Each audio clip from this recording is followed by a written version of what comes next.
국가산업의 핵심 축으로 떠오른 반도체 산업. 특히 용인 반도체 국가산업단지 조성이 속도를 내면서 철도 인프라 구축이 더욱 중요한 과제가 되고 있습니다.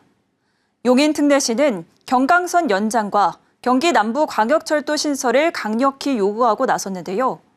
철도망 구축이 반도체 산업 발전에 어떤 영향을 미치는지 허서연 기자가 보도합니다.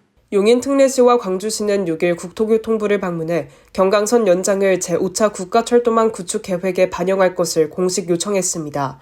경강선 연장은 경기 광주역에서 출발해 용인 처인구 이동 남사읍을 통과하는 37.97km 구간의 철도 구축 사업으로 용인시는 이 노선이 경기 동남권 교통 편의를 대폭 개선할 핵심 인프라라고 강조했습니다. 현재 이동 남사 지역에는 226만 평 규모의 반도체 국가산업단지와 69만 평의 반도체 특화 신도시가 조성 중이며 향후 16,000가구, 약 3만 8천 명이 거주할 예정입니다. 이에 따라 반도체 산업과 연계된 교통 수요를 해소하는 동시에 서울 수도권 남부는 물론 충청권까지 연결되는 광역철도벨트가 구축될 것으로 기대됩니다. 또한 화성, 청주 등 수도권 외곽 지역과의 접근성도 한층 강화될 전망입니다. 첨단 산업의 핵심인 그리고 대한민국 전략 산업인 반도체의 경쟁력을 더욱더 키우기 위해서는 IT 인재들이 훨씬 더 교통을 편리하게 이용을 해야 됩니다. 경강선 연장이 바로 그 핵심 노선이라고 생각을 합니다.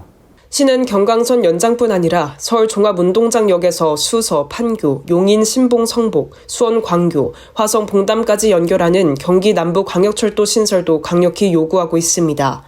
특히 성남, 수원, 화성시와 협력해 공동 용역을 진행하고 국토부에 공동 건의문을 제출하는 등 적극적인 행보를 이어가고 있습니다. 그러나 경기도는 경기 남부 광역철도를 제5차 국가철도망 구축 계획 우선순위에서 제외하고 대신 GTX 플러스 3개 사업을 최우선 과제로 선정했습니다. 김동연 경기도지사는 GTX 플러스만 우선시했다는 주장은 사실이 아니라며 이는 정부가 요구한 우선순위 3개 사업 기준에 따라 경기도민 전체 이익을 고려한 결정이라고 반박했습니다. 또한 경기 남부 광역철도의 필요성에 공감하며 성공적인 추진을 위해 최선을 다하겠다고 밝혔습니다. 이에 대해 이상일 용인시장은 경기 남부 광역철도는 비용 대비 편익값이 1.25 경제성이 높고 138만 명이 수혜를 볼 핵심 사업임에도 경기도가 GTX 플러스 3개 사업만 우선순위로 제출한 것은 명백한 사실이라며 강하게 비판했습니다.